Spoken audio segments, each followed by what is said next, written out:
Coming to you from the Windy City. Welcome to Let's Talk Shop, a podcast about all things cloud and enterprise tech. Listen to insights and guest interviews with IT thought leaders and professionals. Now, here's your host, Elias Kanaser.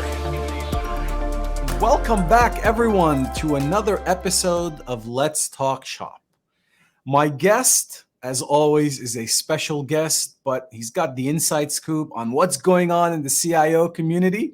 So it is with great pleasure that I introduce a friend, a colleague, Tim Crawford. Welcome to the show. Hey, great to be here, and thanks for the invite to join you. So yeah, let's talk shop. Let's talk shop. So for those that don't know you, I know that you are the founder of AVOA, which is advisory services, strategic advisory services for CIOs. But give me a little more. What exactly do you do? What does AVOA do? Yeah, I'm a former CIO myself and spent most of my career leading IT organizations. And now I serve as really a CIO at large and helping both vendors as well as other CIOs and executive teams kind of understand how the CIO is thinking and kind of how we can use technology in a very strategic way. So really kind of taking what I've learned, but also what I interact with other CIOs on and bringing that to the table as part of the conversation. That's fantastic. This is going to be an awesome conversation. I've got so many questions for you. By the way, for those of you that want to contact him, I'll make sure that his information is linked below. Obviously, he's on LinkedIn, all the social media, but I'll also put it in the description, the show notes in here. So I know that you talk to a lot of CIOs. You do a lot of roundtables. If I were to ask, what are the top three, let's call them priorities, projects, areas of focus that CIOs are doing in 2023, and let's go a little bit beyond, because it's never going to be just for the. I mean, 2023, I can't believe it, but we're almost to the half mark. So for the next 18 months, what are the top three if you were to categorize them? Gosh, top three. That's tough because the remit for the CIO has expanded considerably just in the last few years. But I'd say, number one is organization. It's people and organization and culture.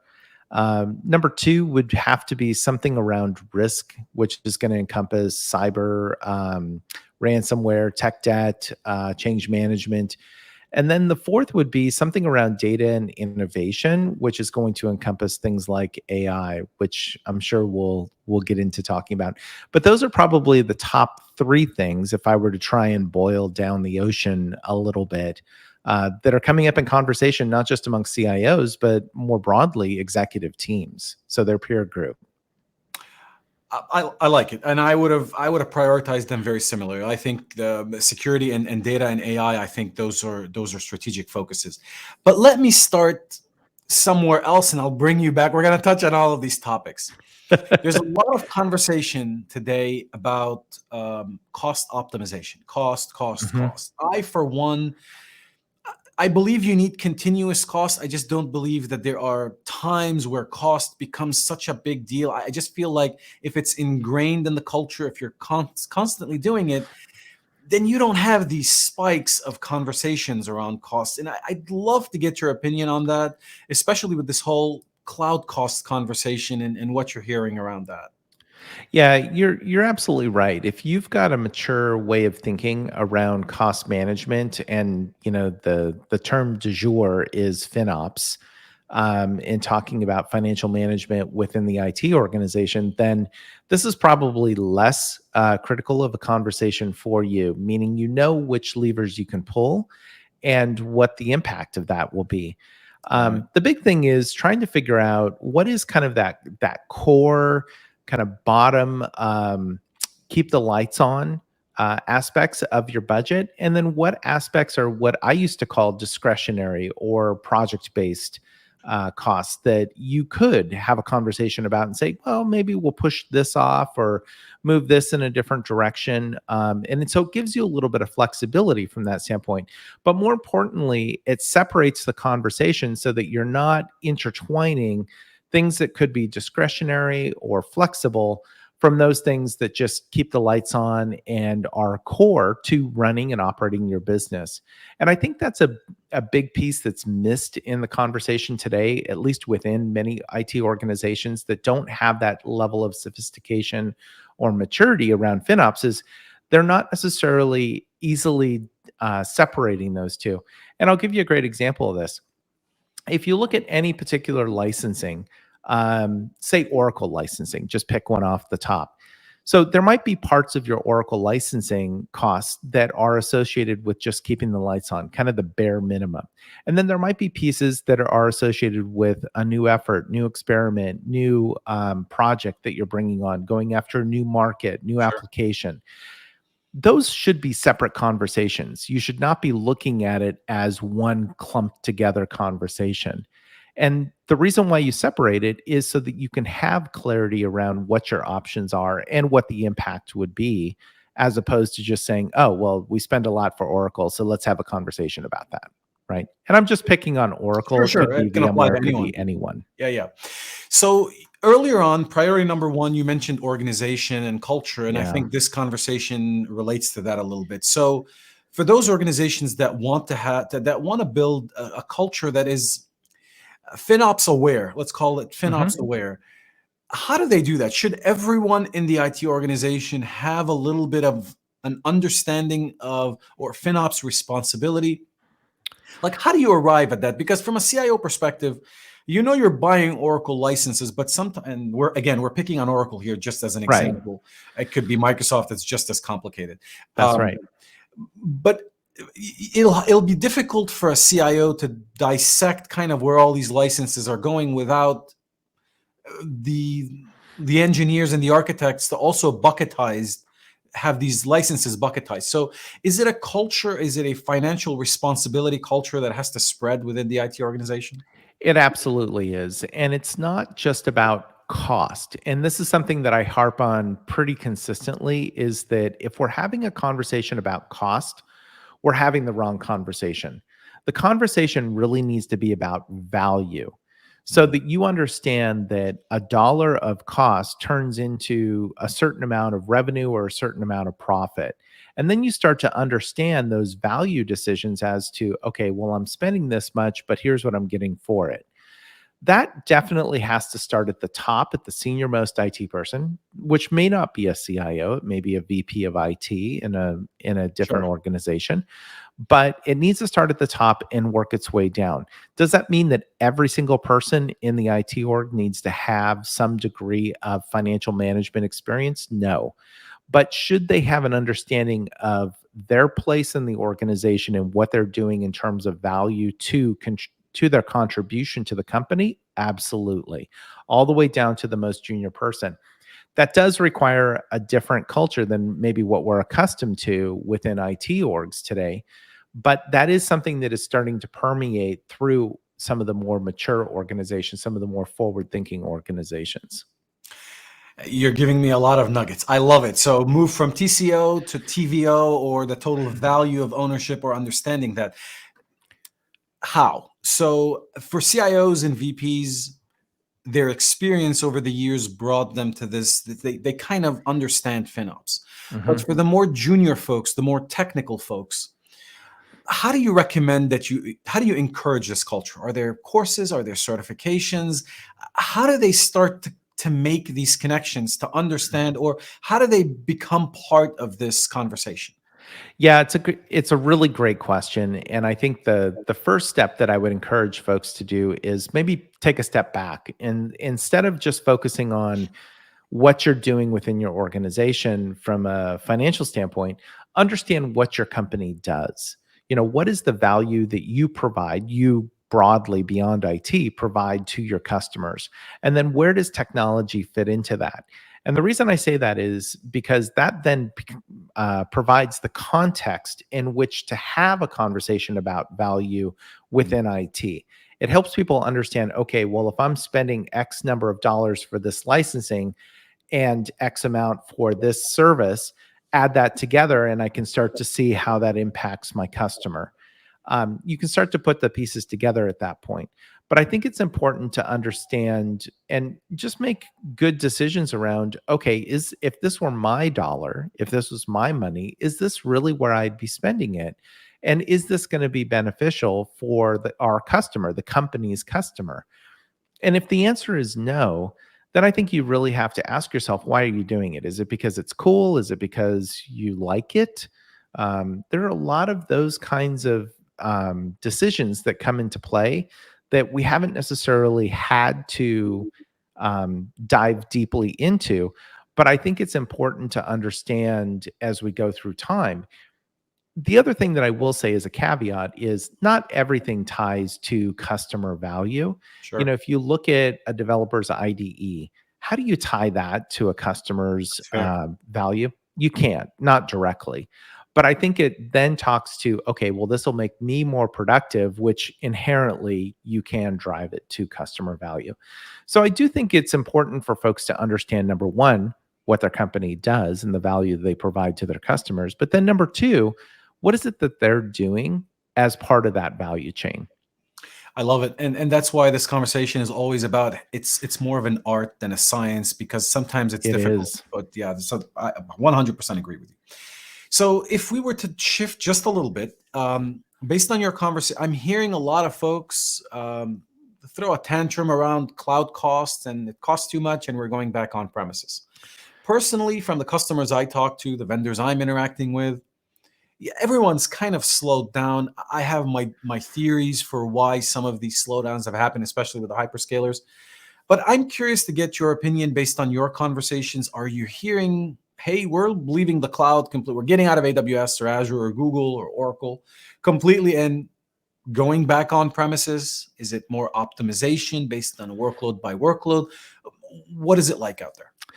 Yeah, let me try and unpack that in the short amount of time we have, because the answer is very complicated. Yeah, Um, do I think that enterprises are completely moving out of cloud and back on-prem? Absolutely not. Do I think that they are rationalizing what is in cloud and determining, well, maybe we shouldn't have moved this workload or this application to cloud and it should have stayed on-prem or should have been serviced through some other means? Absolutely. Are there applications and workloads that move to cloud, but we're not optimized for cloud, and so they're pulling them back? But that isn't really the end state for them. Eventually, they'll end up in some form of cloud. Absolutely, that is true as well. I think a lot of what we're hearing in the dust up that comes with it is, quite frankly, the cloud marketing stuck, right? Cloud is cheaper. It's just someone else's data center, lift and shift, right? All of these terms, all of these phrases that have been out there for years now, they stuck. And unfortunately, it set people in the wrong direction where they said, oh, lift and shift, great. So I can just pick it up out of my data center, move it over here to a public cloud provider, and we're I'm done. done. We're good. The problem is that comes with an elevated cost associated with it, right? Because it's not taking advantage of the benefits of cloud. And quite frankly, maybe that application is not best suited for cloud. And maybe it's not even best suited for public cloud. Maybe there's a SaaS-based offering, a Sure. mature offering that's available today to offset it. So all of these kinds of factors are coming into play. Um, there was a lot of kind of poor planning on the whole of organizations when they moved to cloud. We'll do little air quotes there, Yeah. move to cloud, right? There were also a number of edicts that came out, right? We heard of board edicts, which whenever there's a board of directors that is putting a technology edict in place, I think that's dangerous, Sure. absolutely dangerous. But you saw these technology edicts. We need to be all in cloud, cloud first. And quite frankly, even on stage with many of these large cloud providers, you'd hear such and such company up there. Oh yeah, we're cloud first. We're all in cloud. And then when you get them off stage and you say, okay, what about this and that and the other thing? And I'm not exaggerating. I'd have these conversations with these IT leaders, and they're like, well, this part of our business is definitely all in cloud, but this other part, no, we have no plans to move to cloud. Yeah. And so I think it's important that you as an IT leader, you have to kind of pick through the marketing. Don't just get sold that bill of goods, and think through what makes sense. to move to cloud and what doesn't. Cloud is not the end all be all for everything. It's just one of many tools available at our disposal. And so I think it's important to understand what is appropriate for cloud. How should you take advantage of cloud? What is your organizational capacity to manage cloud? Because this is another thing. Managing in cloud is different than Different. managing on-prem. And if you don't have the organizational capacity and education, you could be asking for trouble. So there are a 100%. number of factors that come into play here that you have to kind of sort out and work through to make sure that you're using cloud in the appropriate way, but also maximizing your value that you get from cloud without kind of getting over your skis, if you will. Yeah. I'm 100% in agreement. I think you said it perfectly. I think that there's been a lot of catalysts, but my thing is, it's kind of bubbling up now in 2023 on the back of these economic weirdnesses, uncertainties, recessions, whatever you want to call them. But my thought process is, hey, this has always been going on. Like, this continuous optimization should have always been there. The advice that I used to give customers when I was working for one of the major research firms is, well, first of all, why are you going to cloud? Do you have a business reason for going to cloud? Do you have the skill sets for cloud? The challenge with, for example, private clouds, and this is what I used to tell customers, I still tell customers, whether it was OpenStack or some of the new iterations, was never the technology. It was, we didn't have the skill sets, the operational capacity to manage on premises like a cloud. So when folks are bringing up, oh my God, my cloud bill is astronomical, I'm going back, I'm like, what are you comparing that against, right? My biggest challenge with folks is, well, we're going back. I'm like, do you know how much it's costing you on premises? Because I've yet to come across a company, any organization of any size, that truly knows their cost. They usually have a ballpark idea, but they don't know what it costs. So how are you comparing it? And you're going to move it. Why? Because it doesn't work. It's the wrong type of workload, which happens. They treated it as virtualization 3.0, basically. Yeah. There are a couple things there, Elias. Is there's an old saying amongst IT leaders: if you really want to know how much something costs, outsource it. That's right. And there's some truth to that, right? To that. If you pick it up, if you think about the big outsourcing companies, the Pro Systems, EDSs of the world, Unisys of the world, from days past. You knew exactly how much it would cost by doing that, because they're going to bake all of that in. And you're right, there is not an apples to apples comparison coming on. But I'd add another piece to what you were saying, maybe building upon that, which is when folks are coming back, and I've heard this as well, I'm spending whatever the number is, $1 million a month in any given public cloud provider. And that's just too much. I have to move that back to on-prem, or more likely what they're doing is they're moving it to co-location, not to on-prem, right? But my question to them is, why is that too much? And usually you get the kind of cocked eyebrows, like, well, what do you mean? Right. And I'm like, what are you getting for that $1 million a month? So for example, if $1 million a month turns into $5 million of top line revenue, then shouldn't your conversation be, how do I scale that from 1 million a month to 100 million a month, which might have some linear relationship to maybe 500 million in top line revenue? I mean, if that truly is the case, that's the kind of value conversation, mature value conversation we need to have, rather than just simply cost center, we're spending $1 million a month, we got to cut costs, right? It's kind of harking back to that old tried and true IT as a cost center mentality, which is not where we need to be today. I love what you're saying. I usually try to find some controversy with my guests just to keep it interesting. I'm having a hard time. You're making it hard for me. I'm going to keep trying, but I love what you just said. And that reinforces the point that there are no IT projects. There are only business projects. Where you summarize that beautifully. So let me get us off the cost, because I think we gave that one its fair share. Let me move on to AI, because AI is it's everywhere right now. I mean, Chat GPT is everywhere, and it's going, and there's always the extremes, right? It goes from, hey, this is the best thing since sliced bread, all the way to we're building Skynet and we're all going to die type of situation.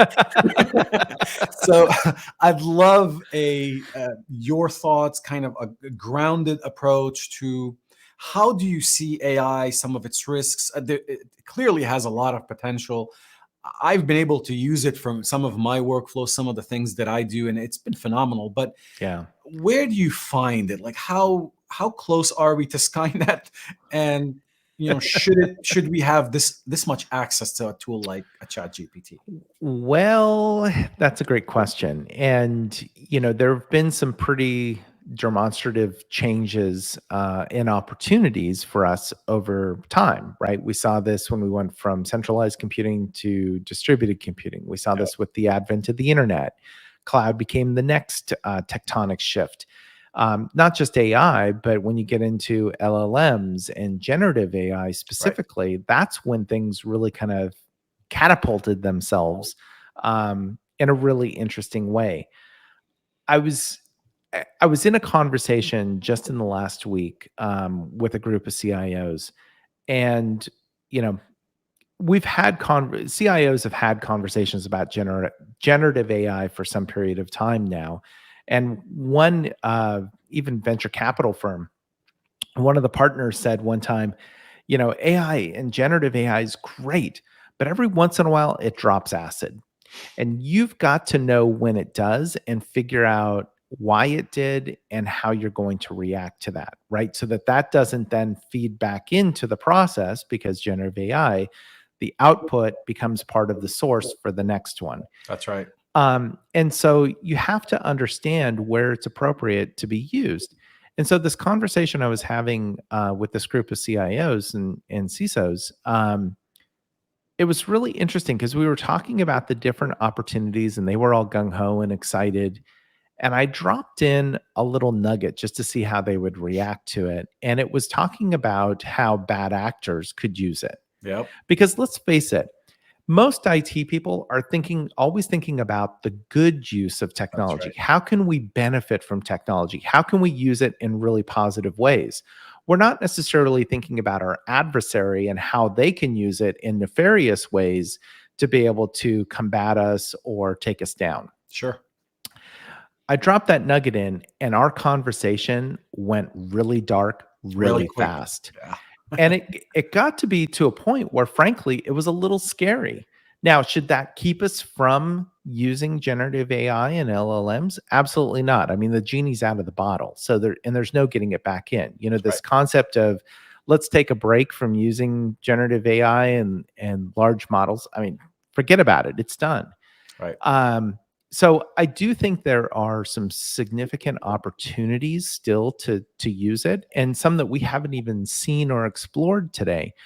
But it's important to put guardrails around this. I think it's important to understand what can you do with it. Don't just say, okay, we gave the 12-year-old a Ferrari and the keys and said, hey, here, go learn how to drive. Right. I mean, obviously we wouldn't want to do that for a number of reasons. I think we're kind of in that same stage of experiment, try things, but be cautious. And don't forget that they're just like you're working to try and benefit from this new innovation and new technology, there are people working against you as well. And so you have to kind of compare and contrast as you go down that path. Again, I'm loving what you're saying. My question is, so whenever we talk about guardrails, the guardrails feel like they're only applying to the good guys, right? So the good guys are going to play by the guardrails. And I'm always for, look, we need some level of structure, some level of some limits, right? Yep. But how do you apply these limits to the technology so that it's kind of an equal playing field for the for the good guys and the bad guys, so to speak? Yeah. Yeah. And I don't think you necessarily can apply it. I mean, if we're being honest with ourselves, I don't think you can necessarily apply it evenly across both nefarious uses, bad actors, as well as the good guys. However, for your specific use, I think you can put guardrails in place to say, okay, let me ensure that I'm not bringing bad data or bad information into the mix, because like with generative AI, I don't know what the source is. And when you start to get into conversations around intellectual property and you're writing code, and then that code that you've developed, guess what? Who owns the IP for that? Well, this is actually going to be figured out here, I think, in pretty short order by the courts. But the point is, you have to put guardrails in place so that you can still take advantage of this technology without kind of introducing more upheaval into the mix. And so, some ways that enterprises are trying to do that is by saying, let's stick it in a way that we're using our own data as the source. Let's not bring in outside sources. Let's just focus on what we have internally. And the reason you do that is that you at least trust to some degree. I think some would argue, well, wait, I'm not sure I trust all of my internal enterprise data. Okay, fair point. But you probably trust it more than what's out in the internet. And so that's one way that enterprises are trying to put guardrails in place, is by saying, let's start with what we have within our own house, and let's try and leverage that in a controlled, semi-controlled fashion so that we can start to learn and experiment. But let's also not take the output and just put it to use, but let's also validate that, right? So it's kind of the trust but verify, just to make sure that if it dropped acid that particular time, you caught it. I'll tell you a funny story. So my brother is a CFO, so he deals with Excel spreadsheets all day long. In my opinion, he's an Excel ninja. Like, he does things with the Excel spreadsheet. I'm like, how did you do this? But because I'm in tech, he tends to always, like, when he gets stuck, he'll always call me. Hey, do you know how to do this? And my answer is, I'll tell you, always no, because he's so advanced in what he's looking for. I just don't know what he's looking for. He needs an Excel developer. So when ChatGPT came along, I'm like, I'm going to introduce him to ChatGPT because it'll help him. Like, if you're stuck on a formula or something, it'll help. So I showed him a couple of tricks with ChatGPT. He loves it. And then I was in his office one day and we were having a conversation and we both got stuck. I'm like, hey, what's the difference between this and that? And he's like, well, hang on. I'm like, Google it. The weirdest thing happened. Instead of him going to Google, he went to ChatGPT for the difference between the two things we were talking about. I'm like, no, that's the wrong tool for what you're trying to do. This thing is actually going to try to synthesize an answer for you. You want to actually search to see if there's a source. Where are we getting this information from? But he couldn't understand the difference. He's like, why? This thing is smarter. And I think that is kind of to what you're saying, that these are some of the challenges of explaining when to use what. I do believe, obviously, Bing and others are going to have AI capabilities embedded in it, but the use of the tool is really important to understand when to use it also. Yeah, without a doubt. I mean, look at, you mentioned Excel. I mean, Excel is still the most widely used analytical platform on the planet, right? Above everything else. And is it the best tool to use? Probably not. You could probably do more interesting things with other tools that are out there, but it is the most widely used tools for the most sophisticated things. Kind of to your point about being a CFO, one of the areas that I'm actually semi concerned about is, imagine taking ChatGPT or any sort of generative AI and applying it to 10K and 10Q reports. Now, 15 years ago, there were folks that were doing research that said, okay, based on natural language processing, and this, again, put the context, 15 plus years ago. Right. People were doing natural language processing to say, well, if your CFO says this and they have a certain background or pedigree, and this is what the news that you have to share based on earnings, making it, missing it, exceeding it, et cetera, futures, et cetera, here's how it will impact your stock price. And so what they were trying to do is essentially navigate to say, well, the best way to deliver this news and have it have the most positive impact on your stock price is by having the CEO deliver it based on their pedigree and have them use these words. That was 15 years ago. Now with generative AI, essentially what we're doing is we're catapulting that kind of research and putting it on steroids. And so now what you start to do is you could get into a situation where you could potentially have algorithms manipulating markets. And the problem with that is there's no way to go back and tell how it got there. So while on one point, algorithms around AI, we've kind of said, okay, generally as a black box, that might be okay. When you get into these kinds of regulatory spaces, whether it's healthcare or FinServ, or frankly, just about everyone has to deal with Right. things like privacy today. Now you're talking some real issues. And so it's a very slippery slope. Yeah. But like I said, the genie's out of the bottle. We just have to figure out, okay, so where do we go from here? And I think we have to be real careful about how we stair step down this path. I agree with you, and the use cases are just. I mean, every to your point, every industry can potentially benefit a lot from these types of AI models. The security. Let's transition a little bit to cybersecurity, because I think the application in cybersecurity is also it's incredible, right? So we continue to have more exposure, more devices, more tools, more capabilities. Without AI, a company like Microsoft or AWS, without these algorithms, it would be incredibly difficult to detect some of these challenges, frankly, for cybersecurity. So there's definitely good, but what do you? I'd love your thoughts on cybersecurity. There's just a ton going on there, whether it's identity, whether it's the threats. Summarize it for me. Yeah, and cyber is just one aspect of a broader risk category. And so cyber is getting pushed to the side a little bit, and the focus is now shifting more toward overall risk, because cyber may not be your number one risk category to consider. It might be tech debt, it might be ransomware, it might be change management. Yep. But let's talk about cyber for just a minute, and especially kind of tying it back to generative AI. Imagine being able to have all of the data at your fingertips and being able to ask the question, where are my biggest risk points based on what bad actors seem to be doing in the global space? Okay, that's kind of that. I mean, it's a general question that we've been asking for decades, but Yeah. now I'm getting that in a matter of seconds, getting that answer. And then what are the best ways to plug that up? You can potentially move ahead, but then you've got bad actors on the other side that are saying, okay, they're asking the same questions. What are the best ways to get into Acme Corporation? And poof, here you go. Here's the code to do it. And it's based off stuff that's in the public domain. The problem I see with generative AI, especially when it comes to bad actors, is just like they can use data to be able to benefit from, they can also seed bad data to influence change.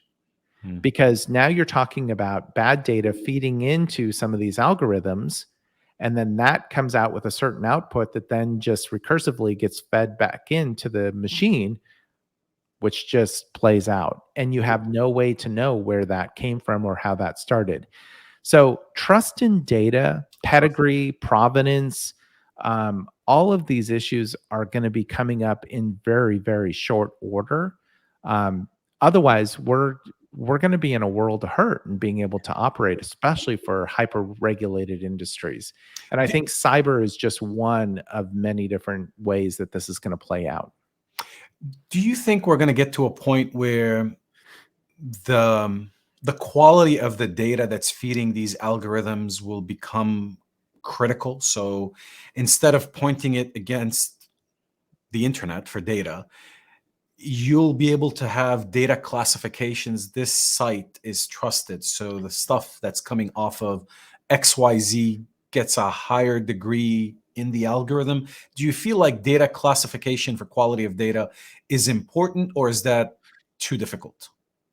No, I think we're already there. I think we've been there. I mean, trust in data is incredibly important. So go back to the example I used with 10K and 10Q reports. If you're not familiar, that's the quarterly and annual reports Right. that publicly traded companies report on for financial results, business results. And so the data that is the source for those reports has to be rock solid. I mean, just look at any company that's gone back and restated earnings or had to restate a 10Q or 10K report. I mean, they get hammered because they're viewed as not in touch with their data. So key to that data is quality. And so as we look at financial data, absolutely has to be of the highest degree of quality. And what feeds into that financial data is, I mean, it's just going to push it downstream, right? Or upstream rather. We're just going to have to figure out how to ensure that any data that's ultimately feeding those high quality points has to be also of the utmost quality. And so there has to be some sort of validation of data. And I think this is where you look at companies that are focused on understanding and trusting provenance of data. I mean, theoretically, this is kind of where blockchain came in, right? How do you That's right. start to trust data? But you have to be able to do it at scale. And this is Scale. also a space that, blockchain has really kind of struggled with. Not that I don't think they will eventually, that the Figure it out. technology will figure it out. It will. But at this stage, we do need some sort of verification to understand, okay, do we trust this data? Do we trust that, Tim said this, or Tim produced this Excel spreadsheet? Where did that data come from? How do we know that that's the latest data? How do we know that that's accurate data? Especially that I can manipulate what Tim says now too with AI. That's true. That's true. And just raw numbers on a page, we can manipulate. Yeah. So you can manipulate the numbers on a page, the text on a page. We now can start to manipulate video. So not just photos, but we can manipulate video, right? Deep fakes come into play. Yep. We're already starting to see generative AI start to make inroads by bad actors in voice prompts and voice authentication systems where it sounds like me calling my bank. So this is already in play today. So if you're not, you talk about Skynet, we're kind of heading in that direction. We're heading in that direction, right? But I think this is where we also need some guardrails isn't the right term for this, but we need some way to ensure that we're instilling trust in that data, trust in that information that we're making decisions on. And we don't necessarily have that today. And that's one space that I would expect to see more kind of bubbling up from an innovation standpoint. Do you feel like, so let's talk a little bit about mitigation of risk in general, not just cyber. I want to talk about a couple of different aspects, but let's start with, do you feel like we need regulation for this? And we can't just think of regulation, we're in the US, so from the US government. Like, is this something that boils up to the UN? Like, am I going too far with this? How do you regulate this? Do you even try to regulate it? Regulation is a double-edged sword. In theory, regulation is a great thing because it creates a level playing field for everybody to work within. In reality, it's a mess, especially when you talk about really kind of innovative technologies. I mean, just look at in the US, just look at any of the congressional interviews that were done with any tech executive, any of them. Forget about your political beliefs. If you look at the level of ineptitude and ignorance, and I don't mean they're stupid, that the they don't know. Stupid. They just don't know. I agree. I mean, this is not their space, right? But yet these are the people who we have voted, we have elected to put those regulatory bounds in place. And so they're trying to do the best they can, but they don't have the tools at their Should they ask ChatGPT? Well, I mean, could they? Write me a law. I'm sure someone's already tried this, but write me a law to regulate social media and trusted data. That would be an interesting blog post. That would be an interesting blog post. But I do think that, regulatory means, whether it's the EU or the federal government here in the US, there are some degrees of regulation, I think, that are a good thing. A good example of that is privacy and just general privacy bounds. I mean, right now, with the absence of a federal guideline, the states are individually putting their own guidelines in place. And if you look at what's coming down the pike, you're not going to be able to manage it from an enterprise standpoint if you're playing in each of those states, because in some cases they conflict with one another. So now you have to decide, okay, am I going to be on the side of California or on the side of New York? That's right. And what do I do, right? Now you're starting to make value decisions around risk and potential pending lawsuits, right? So I do think that there are ways that regulation can be beneficial, But I think we have to be very careful and walk gingerly when we go down that path. I do not think that regulation is a broad stroke that we apply to technology in any way, shape, or form. And we've seen that with GDPR and now GDPR version 2. We've seen that here in California with CCPA. So generally, I think theoretically regulation is okay in some specific cases, but broadly, I don't think regulation is the right Yeah, answer. I agree with you. I'm kind of running out of like ideas. Like one of the things that I thought of over the years was the elected officials. At some point, we have to move to a different class of folks that is a little more tech savvy, or at least some of these congressmen, some of congresswomen, some of these senators should have almost like a CIO on staff Yeah. that can either feed the right information, feed the right question, or maybe proxy for them to have a conversation with these executives. Because you're absolutely right. I listen in on some of these congressional hearings, and these are softballs. Like, you'll put that tech exec there, they'll stay there all day long answering questions, no problem, Yeah. because It's it's it's easy.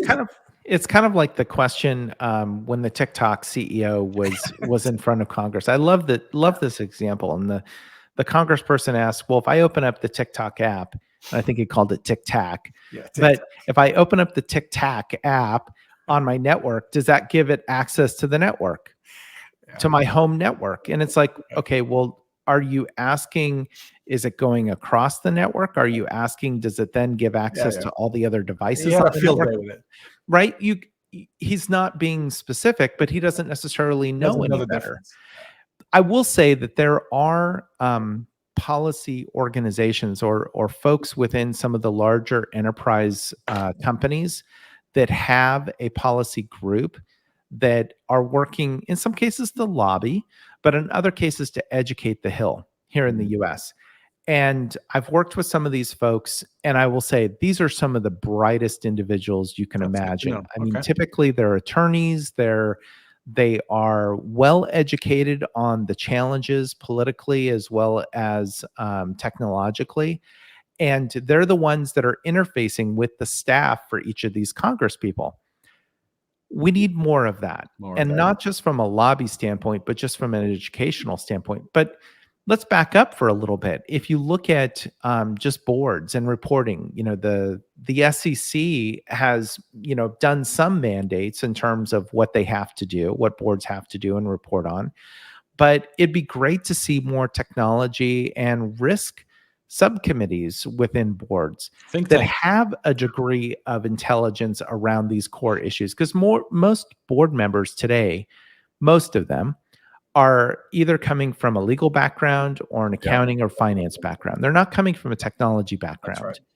But yet, technology plays such a central role to all of these companies today that it's becoming incredibly more important for them to bring this expertise into the mix, whether it's from an innovation standpoint, from a risk standpoint. I mean, there are a number of different directions. So I don't think the answer is the board has to be more educated on technology. I don't think that's realistic. Just like I don't think Congress people have to be more educated on technology.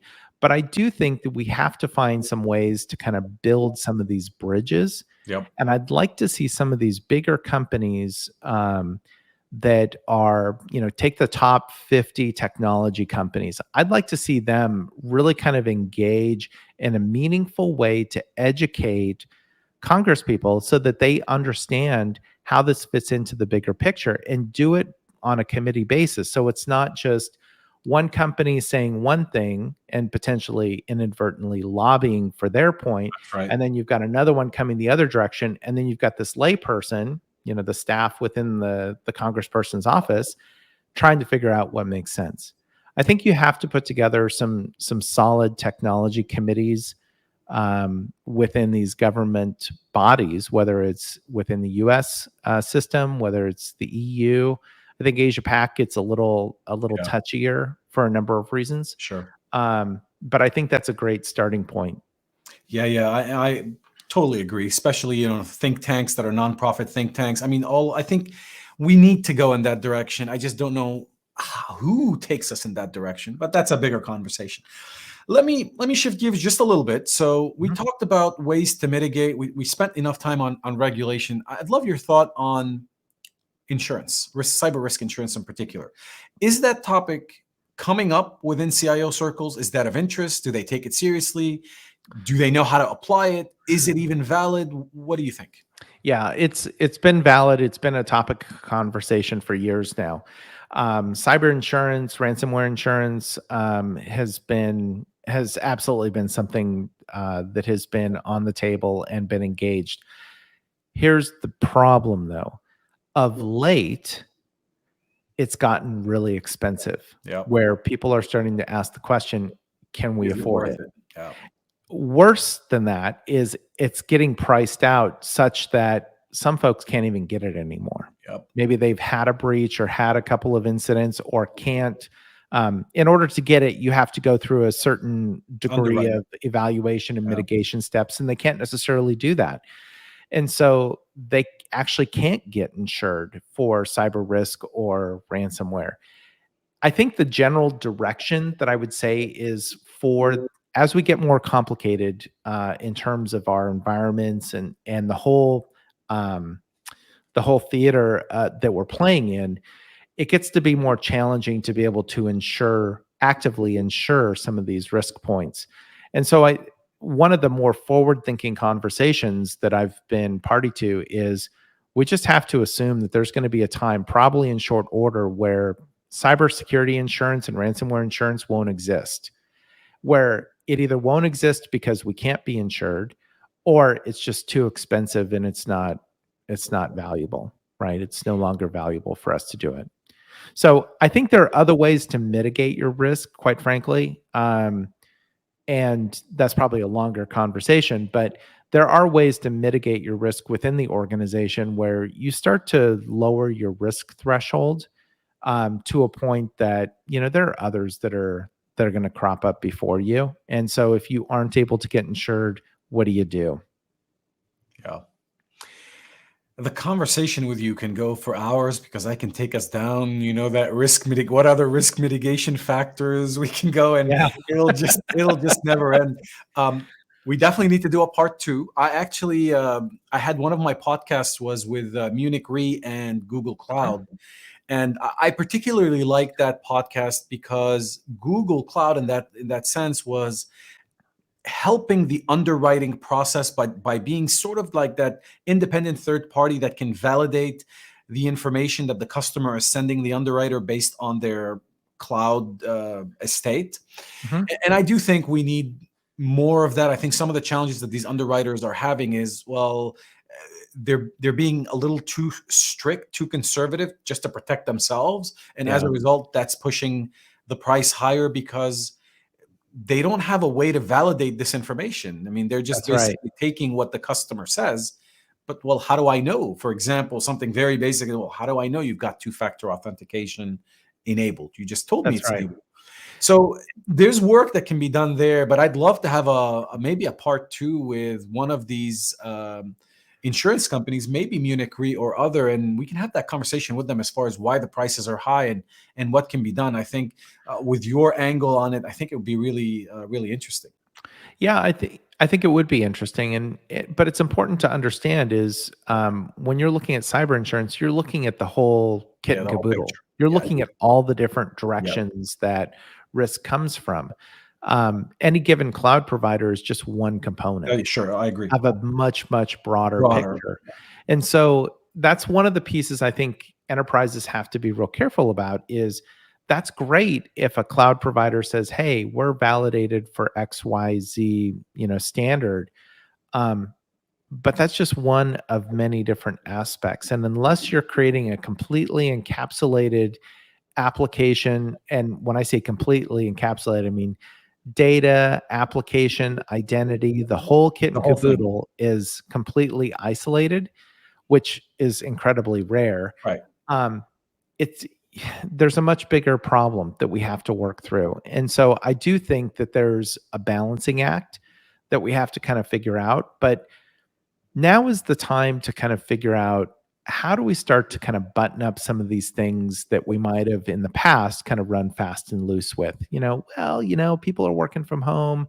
Let's not worry about securing that connection. Okay, but what if that home network is now a dirty network, right? That's right. So I think there is more work to be done there. And I think the tools have gotten much more mature and much better to allow us to automate and get more sophisticated. And more innovation is just coming by the day. So I'm encouraged from those standpoints, to the point that hopefully we get to a point where the level of mitigation from an insurance standpoint that we need gets reduced considerably, because it's more like dumb moves or those black swan events, as Right. opposed to kind of the run of the mill. You know what? You're going to get hit with ransomware. As an enterprise, you're going to get hit with ransomware. At some The point. question is just when. And more importantly, and this is something that I just talked about in a post this morning, this is something that folks are moving away from the prevention, and they're moving the conversation to, how do we recover? Yeah. What's our plan for recovery? And let's just get ahead of that and get proactive and ready to go. So when it happens, we're all ready to go. That's a proactive way of looking at it. It's also, accepting the risk, and that's a way to mitigate it. Is, how do I recover? If I just give in to the fact that, hey, it's going to happen. Yep. Are we prepared? That's a way of accepting it. We're still trying to, a lot of folks are still so focused on how do I prevent it, that they forget how to recover from it, or they don't focus enough on how to recover from it. That's right. I can't thank you enough. This was a great conversation. Thank you so much for joining. And we're going to have to do a part 2 pretty soon, before reInvent. Sounds good. Great to chat with you. You too. Take care.